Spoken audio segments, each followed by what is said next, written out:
പ്രിയപ്പെട്ടവരെ, കഴിഞ്ഞ കുറച്ച് ദിവസങ്ങളിലായി നമ്മുടെ കേരളത്തിൽ നമ്മൾ ഏറെ ദുഃഖത്തോടെയും അതുപോലെ തന്നെ ഭയപ്പാടോടു കൂടിയുമാണ് നമ്മളൊക്കെ ജീവിച്ചു പോരുന്നത്. കാരണം മറ്റൊന്നുമല്ല, നമ്മൾ നിരന്തരം കേട്ടുകൊണ്ടിരിക്കുന്ന വാർത്ത പാമ്പ് കടിയേറ്റ് കുട്ടികളും മുതിർന്നവരൊക്കെ മരണപ്പെടുന്നതും അതുപോലെ തന്നെ വളരെ പ്രയാസങ്ങൾ അനുഭവിക്കുന്നതുമായിട്ടുള്ള വാർത്തകൾ നിരന്തരം വന്നുകൊണ്ടിരിക്കുകയാണ്. അതിൽ ഏറ്റവും കൂടുതൽ ശ്രദ്ധിക്കേണ്ട ഒരു വിഷയം, നമ്മുടെ വീടിൻ്റെ ഉള്ളിൽ നിന്ന് തന്നെയാണ് കുട്ടികൾക്കായാലും വലിയവർക്കായാലും ഒക്കെ പാമ്പ് കടി ഏൽക്കുന്നത്.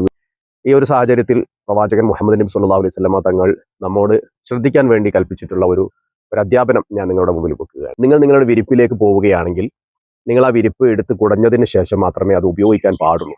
കാരണം നിങ്ങൾ എഴുന്നേറ്റ് പോകുന്നതിന് ശേഷം അതിൽ മറ്റു വല്ലതും വന്ന് കൂടിയിട്ടുണ്ടെങ്കിലോ എന്ന ഒരു വളരെ ഗൗരവമുള്ള ഒരു അധ്യാപനം ഏകദേശം 1400 വർഷങ്ങൾക്ക് മുമ്പേ നമ്മോട് പറഞ്ഞു വെച്ചിട്ടുണ്ട്. ഇതിലേറ്റവും ശ്രദ്ധിക്കേണ്ട ഒരു വിഷയം, നമ്മുടെ വീടിൻ്റെ ഉള്ളിൽ നിന്ന് തന്നെയാണ് കൂടുതലും പാമ്പുകൾ പിടിക്കപ്പെടുന്നത്. അതുപോലെ തന്നെ വീടിൻ്റെ പരിസരത്തു നിന്നൊക്കെയാണ് നമുക്കിത് കടി കൊള്ളുന്നതും അല്ലെങ്കിൽ പാമ്പുകളെ പിടിക്കപ്പെടുന്നതും.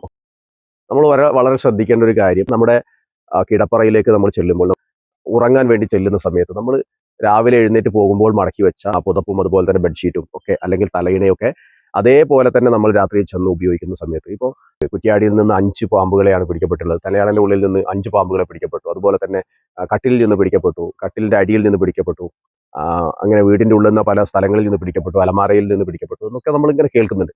ഇതൊക്കെ സൂചിപ്പിക്കുന്നത് നമ്മളുടെ ഒരു ചെറിയ അശ്രദ്ധ നമ്മളുടെ ജീവൻ തന്നെ നഷ്ടത്തിലാക്കുവാനുള്ള കാരണങ്ങളാണ് എന്നാണ്. വീടിൻ്റെ പരിസരം നമ്മൾ പാമ്പുകൾ വന്ന് കൂടുന്നതിനുള്ള ഒരു സാഹചര്യം ഇല്ലാതെയാക്കുക. അവിടെ പരിസരമൊക്കെ നമ്മളൊന്ന് എന്തെങ്കിലുമൊക്കെ കൂട്ടിയിട്ടിട്ടുണ്ടെങ്കിൽ, ചാക്കുകളോ അതല്ലെങ്കിൽ ഓടുകളോ അതുപോലെയുള്ള മറ്റ് വിറകുകളൊക്കെ കൂട്ടിയിട്ടിട്ടുണ്ടെങ്കിൽ ആ പരിസരമൊക്കെ നമുക്കൊന്ന് വൃത്തിയാക്കുകയും അതുപോലെ തന്നെ വീട്ടിൻ്റെ ഉള്ളിലേക്ക് പാമ്പിന് കയറുവാനുള്ള സാഹചര്യം ഇല്ലാതെ, ഉദാഹരണത്തിന് മരങ്ങൾ നമ്മുടെ വീടുകളിലേക്ക് ചാഞ്ഞു നിൽക്കുന്നുണ്ടാവും.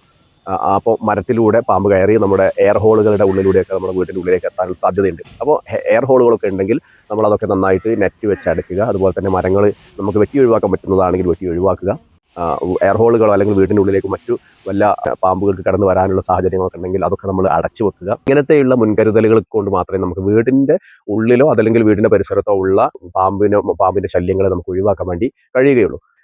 പാമ്പിനെ പ്രത്യേകിച്ച് നമുക്ക് കടിച്ചു കഴിഞ്ഞാൽ പെട്ടെന്ന് തന്നെയാണ് നമ്മുടെ ശരീരത്തിൽ അതിൻ്റെ വിഷം നമ്മുടെ ശരീരത്തിലേക്ക് വ്യാപിപ്പിക്കുക. നമ്മുടെ വീടിൻ്റെ പരിസരത്ത് നമ്മൾ വൃത്തിയാക്കുകയും അതിൽ നിന്ന് രക്ഷ നേടാനുള്ള മാർഗങ്ങൾ സ്വീകരിക്കുകയുമാണ് ചെയ്യേണ്ടത് എന്ന് ഞാൻ ഓർമ്മിപ്പിക്കുന്നു. അതുപോലെ തന്നെ നമ്മൾ വളരെ ശ്രദ്ധിക്കേണ്ട മറ്റൊരു കാര്യമാണ്, നമ്മളൊക്കെ തുണികളൊക്കെ അലക്കിയിട്ട് ആറിയിടും. നമ്മൾ വെള്ളം ചോരാൻ വേണ്ടി ആറിയിടുന്ന സമയത്ത് ആ തുണികൾ നമ്മൾ എടുത്തുകൊണ്ട് പോകുമ്പോഴും അതും നമ്മൾ നന്നായി കുടഞ്ഞതിന് ശേഷം മാത്രമേ നമ്മുടെ അകത്തേക്ക് കൊണ്ടുപോകാൻ പാടുള്ളൂ. കാരണം നമ്മൾ തുണികളൊക്കെ ആറിയിട്ട് കഴിഞ്ഞാൽ അതിൻ്റെ ഉള്ളിലും ഇതുപോലെയുള്ള തേളോ അതല്ലെങ്കിൽ പിന്നെ എട്ടുകാലി പോലെയുള്ള നമ്മുടെ കടിച്ചാൽ നമുക്ക് വിഷമേൽക്കുന്ന അല്ലെങ്കിൽ അലർജി ഉണ്ടാക്കുന്ന ജീവികളൊക്കെ ഇതിൻ്റെ ഉള്ളിൽ വന്ന് കൂടുകയും നമ്മളത് കൂട്ടിയെടുത്ത് കൊണ്ടുപോയി പിന്നീട് നമ്മൾ ഉപയോഗിക്കുകയും ചെയ്യുന്ന സമയത്ത് അതിൻ്റെ കടിയേൽക്കാനുള്ള സാധ്യതയുണ്ട്. അപ്പോൾ ആ സമയത്തും നമ്മൾ വളരെ ശ്രദ്ധിക്കേണ്ട ഒരു കാര്യമാണ്. അതുപോലെ തന്നെ നമ്മൾ വീടിൻ്റെ പരിസരത്ത് പുറത്തൊക്കെ വെക്കുന്ന ഷൂസ് പോലെയുള്ള കൂടി നിൽക്കുന്ന ചെരുപ്പുകൾ ഒക്കെ നമ്മൾ ഇടുന്ന സമയത്ത് ശരിക്കും അതൊന്ന് തട്ടിയതിന് ശേഷം മാത്രമേ നമ്മളത് ഉപയോഗിക്കാൻ പാടുള്ളൂ.